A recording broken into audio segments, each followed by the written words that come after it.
क्या मुसलमान हिंदुस्तान में सुरक्षित हैं? बहुत टफ स्थिति है एंड एज अ मुस्लिम बोल रही हूँ आज मैं ये कि आसान नहीं है। आज भी अगर मैं एक घर किराए पे लेना चाहती हूँ तो मुझे कोई देगा नहीं, दिल्ली जैसी शहर में भी। क्या आपको भी कभी ऐसे फेस करना पड़ा है? रोज ढूंढ रही हूँ, घर नहीं मिल रहा है। क्या बात कर रही हैं? हाँ, रीजन यही है कि मुस्लिम है।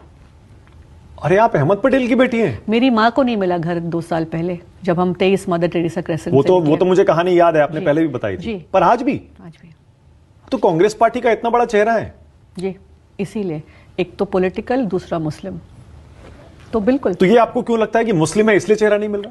क्लियर कट बोलते हैं कि मुस्लिम फैमिली नहीं देना चाहते अपना घर।